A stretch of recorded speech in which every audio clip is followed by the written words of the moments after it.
วุ่นวายกำลังจะเริ่มขึ้นความวุ่นวายกำลังจะเริ่มขึ้นความวุ่นวายกำลังจะเริ่มขึ้นณบัดนี้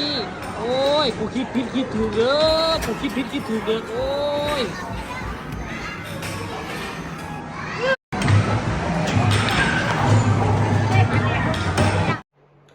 มามือนี่ลุงใหญ่แห่งเสียงวิหกคิดได้ก็สายเกินไปบนหน้าเอาเด็กๆกลุ่มนี้มาอยู่ห่วมกันเลยปวดหัวกับทักทายสบายดี FC ทุกท่าน FC ทุกคนเนาะมาพบมาพอกับค่อยเจบอลาวคลิปนี้เป็นเรื่องราวข้อมูลข่าวสารจากฝากฟังของน้องคอปเตอร์น้องอาอายและอีกคนหนึ่งซื้ออย่างน้อทำผู้ชมจำบ่ได้แล้วก็ลุงใหญ่ด้วยความว่างานมือวานนี่สนามแตกทะลุทะลวงสะขยายสังกะสีเฮ็ดให้เกิดเป็นกระแสฮือฮาคนเข้ามาล้นหลามเป็นประวัติการทานผู้ชมเนาะก่อนจะไปฟังเรื่องนั้นขอทักทายสบายดีน้ำกันส่งค่อยคำยำแรงปัจจุบันนี้มือนี่ว่าแล้วเจเบาลาว่ามันกับบ่ฮ้อนแล้วกับบ่เย็นบ่ฮ้อนแห้งเกินไปถึงว่ามันจะมีแสงแดดมันก็มีลมพัดมาวีวอยทานผู้ชมปัจจุบันนี้คือได้ยินเสียงฟ้าห้องดังคลึงเป็นบาทมาเนาะทานผู้ชมเนาะทักทายสบายดีกันส่งค่อยคำยำแรงหวังว่ามือนี้วงหมอลำอยู่ทั้งฝั่งไทยน่าจะอยู่รอดปลอดภัยจากพายุลมฝนตามที่เจบอลาวเบิ่งแล้วมือแรงนี่น่าจะเจอซึกนักน่าจะเจอมัดนักเป็นแท้แน่นอนทานผู้ชมเนาะก็ขอให้ทุกวงอยู่รอดปลอดภัยเด้อถ้าบ่ได้แสดงก็จะบ่ได้เงินบ่ได้คำลูกน้องก็บ่มีเงินมีคำซื้อน้ำซื้อข้าวบ่มีเงินคำกับแก้วฝากให้ครอบครัวเพราะว่ากินเงินมือบ่ได้กินเงินเดือนท่านผู้ชมเนาะ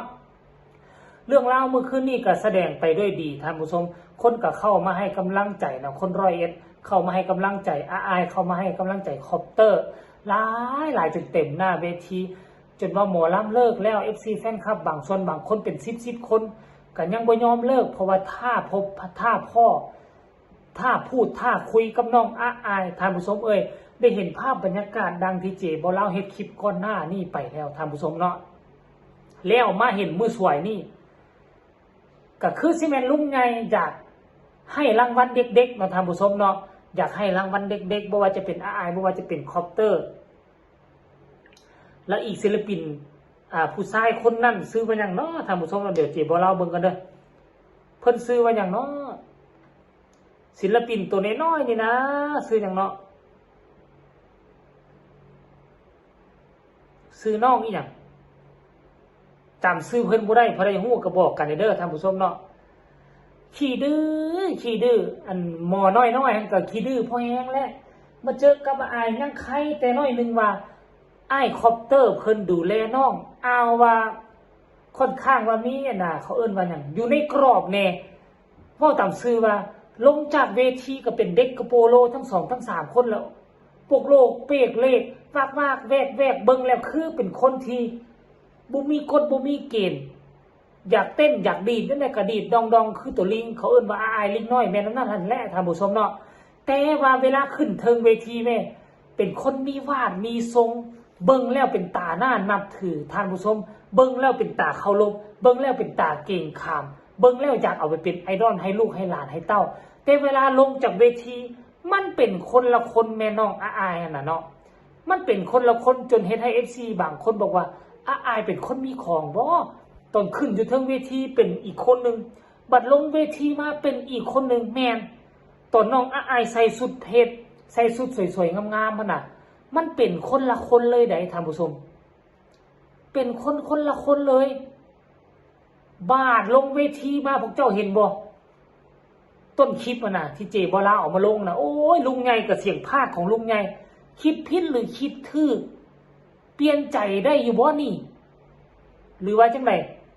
เปลี่ยนใจได้อยู่บ่ที่เอา2คน3คนเขามาอยู่นำกันนี่หรือว่าคิดผิดบ่มื้อนี้พาเขามาลิ้นห้างมาลิ้นโรบินสันพุ่นท่านผู้ชมน้องอายกับพาน้องทรายพาอ้ายคอปเตอร์ลุยสั่นตัวผู้จ่ายเงินกับชิแมนไผกับชิเป็นลุงใหญ่แล้วตามที่เบิ่งสภาพนะท่านผู้ชมนะครับสภาพไปกินทั้งข้าวกินทั้งน้ำ กินทั้งขนมของต้อนกระลงกระแลมไอศครีมลิ้นทั้งกอกลิ้นทั้งเกมลิ้นทั้งเครื่องลิ้นแนวบ่แนวเป็นผู้หญิงผู้หญิงพาผู้ชายทั้งสองคนไปชกมวยชกนวมท่านผู้ชมเอ้ยอายเบิ่งแหมยังใครในหนึ่งว่าอ้ายคอปเตอร์นี่รู้สึกว่าเป็นผู้ใหญ่เวลาคอปเตอร์มาอยู่น้ำเด็กน้อยมาอยู่น้ำรุ่นน้องเพิ่นก็เป็นแบบอย่างที่ดีได้เวลาที่เพิ่นอยู่วงเก่านี่น้อยชุดก็มีแต่เพิ่นก็เลยจะเอาอกเอาใจจากอสเอเซแน่บัดมาอยู่ในวงเสียงวิหกมันมีรุ่นที่น้อยกว่าตัวเองเลยเป็นแบบอย่างที่ดีอันนี้คักหลายคอปเตอร์ค่อยขอย่องยอชมเชยคอปเตอร์เด้อมาเบิ่งวาดเบิ่งทรงคอปเตอร์มาอยู่เสียงวิหกแปลกไปแปลกตาแตกต่างด้วยความว่าตนเองอายุแก่กว่าอ้ายอายุแก่กว่าอีกหมอน้อยๆหั่นแล้วจะมาให้คอลอแค่แรกให้ผู้อื่นมาตำหนิติชมตัวให้บอกให้สอนตัวเองมันก็เลยจะบ่เหมาะบ่สมอ้ายก็เลยปฏิบัติในนามที่ตนเองเป็นรุ่นพี่รุ่นอ้ายก็เลยว่าดูแลเป็นแบบเป็นอย่างให้น้องๆเป็นแบบเป็นอย่างให้อ้ายค่อยคิดว่าคอปเตอร์มาอยู่นี่มันเป็นหม่องที่เหมาะสมที่สุดแล้วกับคอปเตอร์เนาะคันท่าว่าเป็นแบบนี้ตลอดไปก็บ่อยากให้คอปเตอร์ไปอยู่วงอื่นอยากให้อยู่แบบนี้พากันสร้างสรรค์คอปเตอร์ก็ไปเป็นตัวสู้วงอยู่วงสองอ้ายก็เป็นตัวสู้วงอยู่วงหนึ่ง